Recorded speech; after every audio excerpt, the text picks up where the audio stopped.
साक्षात भगवान ब्रह्मदेव का वो सबसे शक्तिशाली पुत्र, जिसने स्वयं नारायण को ही युद्ध के लिए ललकार दिया था और अपने आराध्य से दो दो हाथ करने की इसी भयंकर प्यास में इस महान योद्धा ने एक अंधेरी गुफा में पूरे 2 युगों तक इंतजार किया। और फिर द्वापर युग में भगवान कृष्ण के साथ शुरू हुआ 28 दिनों का सबसे खौफनाक महायुद्ध। कहानी आरंभ होती है सत्य युग से, जब ब्रह्मा जी के जम्हाई लेते समय उनके मुख से एक अत्यंत शक्तिशाली बालक का जन्म हुआ, जाम्बवंत।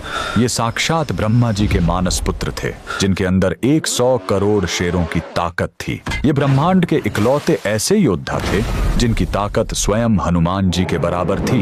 इनकी असीम शक्ति का अंदाजा इसी बात से लगाया जा सकता है कि जब वामन अवतार में भगवान ने अपने 3 कदमों में पूरा ब्रह्मांड नाप दिया था, तब जाम्बवंत जी ने अपनी जवानी के जोश में उस विशाल काय वामन भगवान की 21 बार परिक्रमा कर ली थी। फिर आया त्रेता युग। जाम्बवंत जी ने भगवान राम की सेना का साथ दिया। पूरे रामायण काल में साक्षात नारायण के अलावा कोई ऐसा पात्र नहीं था जो जाम्बवंत जी से युद्ध लड़ सके। ये वही थे जिन्होंने हनुमान जी का मार्गदर्शन किया और उन्हें उनकी भूली हुई शक्तियों की याद दिलाई। लंका विजय के बाद जाम्बवंत जी ने अपने आराध्य श्री राम को ही युद्ध के लिए चुनौती दे दी। भगवान राम मर्यादा पुरुषोत्तम थे, इसलिए उन्होंने मुस्कुराकर कहा, इस युग में नहीं ऋक्षराज, जब मैं द्वापर युग में कृष्ण बनकर आऊंगा तब तुम्हारी ये युद्ध की इच्छा जरूर पूरी करूंगा।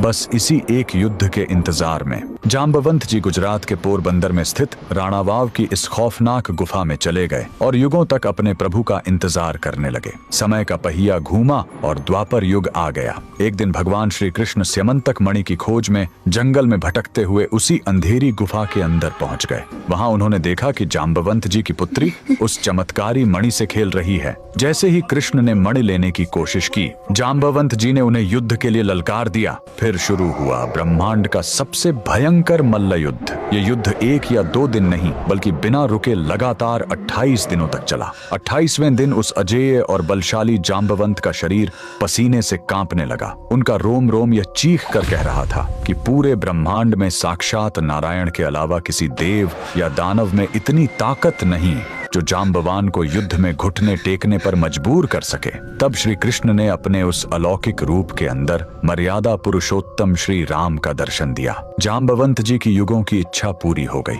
वो रोते हुए अपने प्रभु के चरणों में गिर पड़े, उनसे माफी मांगी और अपनी पुत्री का विवाह भगवान श्री कृष्ण से करवा दिया। गुजरात के पोरबंदर की जाम्बुवंत गुफा आज भी इस महायुद्ध का जीता जागता प्रमाण है। अगर आप भी भगवान राम और कृष्ण की इस अद्भुत लीला को मानते हैं तो कमेंट में जय श्री राम जरूर लिखें।